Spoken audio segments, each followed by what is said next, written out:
जर उद्या सकाळी तुम्हाला ऑफिस मधून हाकलून दिलं, काढून टाकलं, विचार करा पुढच्या महिन्याचा EMI कोण भरणार, मुलांची फी कशी देणार, घर खर्च कसा चालेल. आता हा प्रश्न कधी स्वतःला विचारलाय का की नोकरी न करता दर महिन्याला पगार मिळू शकतं का? तुम्ही म्हणाल अरे नोकरीचाच विचार नाही केला, याचा कधी विचार करणार आम्ही. पण याचं उत्तर आहे हो. त्यामुळे लक्ष देऊ नाही का, कारण ही गोष्ट भारतात हजारो लोक वापरत आहेत, पण बहुतेक लोकांना तिचं नाव सुद्धा माहित नाहीये किंवा कित्येक लोक तिला चुकीच्या पद्धतीने डील करतात. आणि आयुष्यभर एका सॅलरीसाठी आपण काम करतो, पण श्रीमंत लोक जी असतात, जे आपल्या प्रत्येकाच्या दिसत असतात पुढे, तर ती सॅलरीसाठी काम नाहीत करत, तर ते अशी व्यवस्था तयार करतात जिथे त्यांचे पैसे त्यांना सॅलरी देतात. होय, पण प्रश्न असा पडेल ना की अरे हे कसं काय, हे काय पॉसिबल आहे का? याच्यामध्ये समजून घ्या. दोन मित्र आहेत, दोघही 30 वर्ष नोकरी करतायत. पहिल्या मित्राने जे मिळालं ते खर्च करून टाकलं, दुसऱ्याने दर महिन्याला SIP केली. रिटायरमेंट नंतर पहिला मित्र अजूनही इन्कम शोधतोय, तर दुसरा दर महिन्याला स्वतःला सॅलरी देतोय. मग तुम्ही म्हणाल हे कसं काय शक्य? ते सॅलरी कोण देतंय? कंपनी का? हा, तुम्हाला वाटेल अरे तो EPF आहे का, PF आहे का? नाहीये, असं काहीच नाहीये. तर त्याला हे जे काही देणार आहे त्याचा म्युच्युअल फंड देणार आहे. मग आता हे कसं बरं? तर इथे बहुतेक लोक हीच मोठी चूक करतात की त्यांना वाटतं म्युच्युअल फंड म्हणजे फक्त पैसे वाढवण्यासाठी असतं. खरं म्हणजे योग्य प्लॅनिंग केल्यास म्युच्युअल फंडामधून तुम्ही दरमहा रिटायरमेंट नंतर एक चांगली रक्कम पण घेऊ शकता, एक कन्सिस्टंट सॅलरी घेऊ शकता.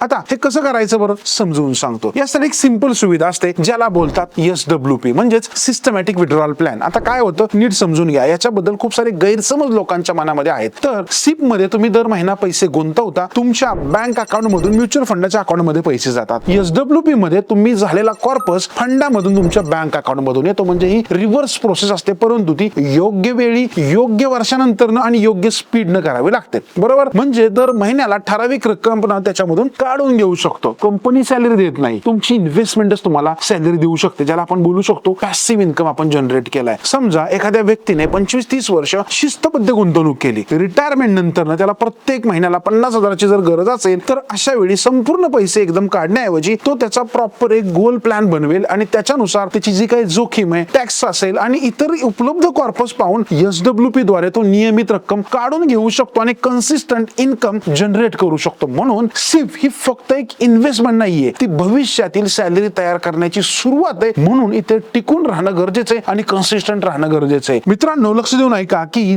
आज तुम्ही एखाद्या कंपनीसाठी काम करता, पण अशी वेळ आली पाहिजे ना जेव्हा तुमचे पैसे तुमच्यासाठी काम करतील. माझं स्वप्न आहे की प्रत्येक मध्यमवर्गीय कुटुंबाने रिटायरमेंट नंतर मुलांवर अवलंबून न राहता स्वतःच्या इन्व्हेस्टमेंट मधून सन्मानाने जगावं. प्रत्येक महिन्याला इन्कम घ्यावा, जेणेकरून त्यांना कोणाला मागावं लागणार नाहीये. जर तुम्ही भविष्यामध्ये दर महिन्याला 50,000, 1,00,000 किंवा त्याहून जी काही तुमची नीड आहे तेवढा मंथली इन्कम तयार करायचा असेल, तर त्यासाठी किती कॉर्पस लागेल, आजपासून किती SIP केली पाहिजे, आपण ऑलरेडी इन्व्हेस्टमेंट केली असेल तर त्या प्लॅन नुसार आपण इथपर्यंत कसं पोहोचू शकतो, आणि हे डिपेंड असतं तुमच्या फायनान्शियल गोल्स नुसार आणि तुमच्या इन्व्हेस्टमेंट नुसार. आता हे जेव्हा तुम्हाला समजेल तेव्हा हे सगळं करता येईल. आणि तुम्हालाही असं प्रॉपर जाणून घ्यायचं असेल, करायचं असेल, तर साधी सिंपल गोष्ट आहे, आजच फिनचेकचं ऍप्लिकेशन डाउनलोड करा किंवा खाली 1-to-1 मीटिंगचा एक मी खाली फॉर्म दिलेला आहे, तिथे कंपल्सरी भरा आणि तुमच्या गोल नुसार तुमचं एक गोल सेटिंग करून घ्या, जिथे मी तुम्हाला कनेक्ट करेन आणि तुमच्या सोबत बोलून तुम्हाला एक प्रॉपर मार्ग दाखवायचा प्रयत्न करेल. तर चला, तुम्हाला हे करायचं असेल तर आजच फिनचेक डाउनलोड करा आणि व्हिडिओ आवडल्यास लाईक करून शेअर करा विसरू नका.